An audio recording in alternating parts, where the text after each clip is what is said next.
ધર્મલોકમાં આપનું હાર્દિક સ્વાગત છે અને આજે આપણે વાત કરીશું તુલા રાશિના જાતકો માટે મે 2026નો મહિનો કેવો રહેવાનો છે તેના વિશે। જીવનમાં હાર ત્યારે નથી થતી જ્યારે તમે પડી જાઓ છો, પરંતુ હાર ત્યારે થાય છે જ્યારે તમે ફરી બેઠા થવાની ના પાડી દો છો। અને જે વ્યક્તિ વારંવાર પડવા છતાં પણ હિંમત હાર્યા વગર ઊભો થઈ જાય છે તે અંદરથી એટલો મજબૂત બની જાય છે કે પછી જીવનના કોઈ પણ પડકારો કે મુશ્કેલીઓ તેને ડરાવી શકતી નથી। નમસ્કાર દોસ્તો, આજે આપણે તુલા રાશિના મિત્રો માટે એક અત્યંત વિશેષ ચર્ચા કરવા જઈ રહ્યા છીએ જે તમારા આવનારા સમયના આયોજનમાં ખૂબ જ મદદરૂપ સાબિત થશે। મે 2026નો આ માસિક રાશિફળનો કાર્યક્રમ તમારા સ્વાસ્થ્ય, શિક્ષણ, પ્રેમ સંબંધો, વૈવાહિક જીવન અને કરિયર જેવા મહત્વના પાસાઓ પર પ્રકાશ પાડશે અને ગ્રહોની સ્થિતિ મુજબ તમને માર્ગદર્શન આપશે। આ માહિતી સંપૂર્ણપણે તમારી ચંદ્ર રાશિ પર આધારિત છે, એટલે તેને તે રીતે સમજવી ખૂબ જરૂરી છે। શરૂઆતમાં ગ્રહોની સ્થિતિ પર નજર કરીએ તો તુલા રાશિના સ્વામી શુક્રદેવ અત્યારે તમારા 8મા ભાવમાં બિરાજમાન છે, જ્યારે 5મા ભાવમાં રાહુની ઉપસ્થિતિ છે। તમારા 6ઠા ભાવમાં શનિ અને મંગળની યુતિ છે અને 7મા ભાવમાં સૂર્ય તથા બુધ બિરાજમાન છે। આ ઉપરાંત ભાગ્યસ્થાનમાં એટલે કે 9મા ભાવમાં દેવગુરુ બૃહસ્પતિ બિરાજમાન છે અને 11મા ભાવમાં કેતુની સ્થિતિ છે। આ ગ્રહ નક્ષત્રોના આધારે તમારો મે મહિનો ઘણો ઉતાર ચઢાવવાળો પણ સાથે જ ઘણી નવી તકો લઈને આવનારો સાબિત થશે।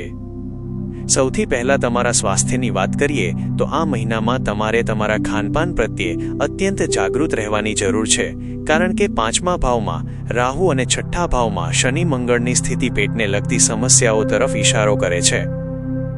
આ સમયે તમને એવું લાગી શકે કે ખોરાક બરાબર પચતો નથી અથવા અચાનક ગેસ અને બ્લોટિંગ જેવી તકલીફો વધી રહી છે। જો તમે ઓફિસમાં કામ કરતા હોવ અને લાંબા સમય સુધી એક જ જગ્યાએ બેસી રહેતા હોવ તો ખાસ કરીને 11 મે સુધી વધારે સાવચેતી રાખજો, કારણ કે મંગળની દ્રષ્ટિ તમારા 12મા ભાવ પર છે, જે ક્યારેક અચાનક ગભરામણ કે બેચેની જેવો અનુભવ કરાવી શકે છે। ઊંઘમાં ખલેલ પડવી અથવા રાત્રે મોડે સુધી મન અશાંત રહેવું તેવી સ્થિતિ પણ સર્જાઈ શકે છે, જેનું મુખ્ય કારણ બુધનું 8મા ભાવમાં ભ્રમણ છે। 11 મે પછી જ્યારે મંગળનું રાશિ પરિવર્તન થશે ત્યારે સ્વાસ્થ્યમાં સુધારો જોવા મળશે અને તમારી રોગ પ્રતિકારક શક્તિ પણ વધશે, પરંતુ ત્યાં સુધી બહારનું ખાવાનું ટાળવું અને પૂરતી ઊંઘ લેવી તમારા માટે ખૂબ જ અનિવાર્ય છે। શિક્ષણ અને વિદ્યાર્થીઓની વાત કરીએ તો આ મહિનો તમારી એકાગ્રતાની કસોટી કરનારો રહેશે। 5મા ભાવમાં રાહુ તમને ભ્રમિત કરી શકે છે, એટલે કે તમને એવું લાગ્યા રાખે કે હું જે કરી રહ્યો છું તે બરાબર છે કે નહીં, અથવા કોઈ બીજી વ્યક્તિ આવીને તમને કંઈક નવું સૂચવે તો તમે તુરંત જ તમારા રસ્તા પરથી ભટકી જાઓ તેવું બની શકે છે।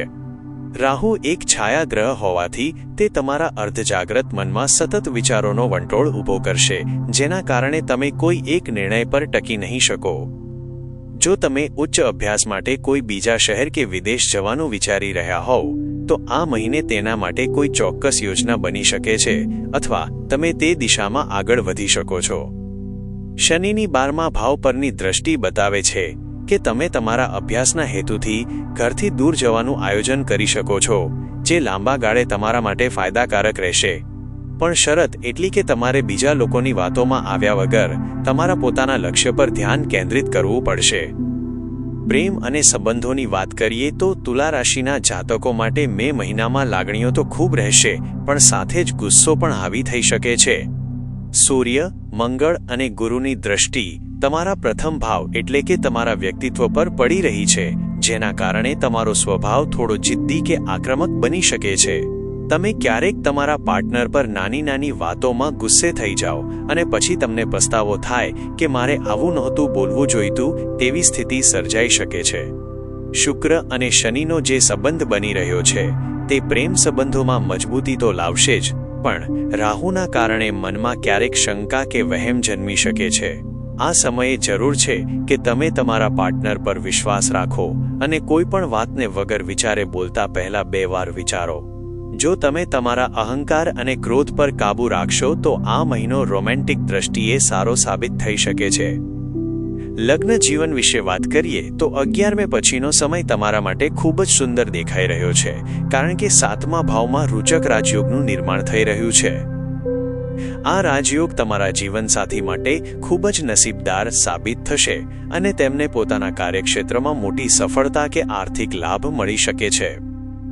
જો તમારા જીવનસાથી કોઈ બિઝનેસ કે નોકરીમાં હોય તો આ સમય દરમિયાન તેમને કોઈ મોટી સિદ્ધિ પ્રાપ્ત થઈ શકે છે. જો કે મંગળ અને સૂર્યની યુતિ હોવાથી જીવનસાથીના સ્વભાવમાં પણ થોડો ઉગ્રતા જોવા મળી શકે છે, જેના કારણે ક્યારેક મતભેદ થઈ શકે, પણ એકંદરે વૈવાહિક જીવનમાં સુખ અને શાંતિ જળવાઈ રહેશે. 11 મે પહેલાના સમયમાં થોડું સંભાળવું જરૂરી છે, પણ ત્યારબાદ પરિસ્થિતિ સંપૂર્ણપણે તમારા પક્ષમાં વળતી જણાશે. કરિયર અને વ્યવસાયની દ્રષ્ટિએ મે મહિનો મિશ્ર ફળ આપનારો રહેશે. તમારા ભાગ્યસ્થાનના સ્વામી બુધ 15 મે સુધી 7મા ભાવમાં હોવાથી તમને તમારા કાર્યક્ષેત્રમાં સહકર્મચારીઓ કે ભાગીદારો તરફથી પૂરો સહયોગ મળશે.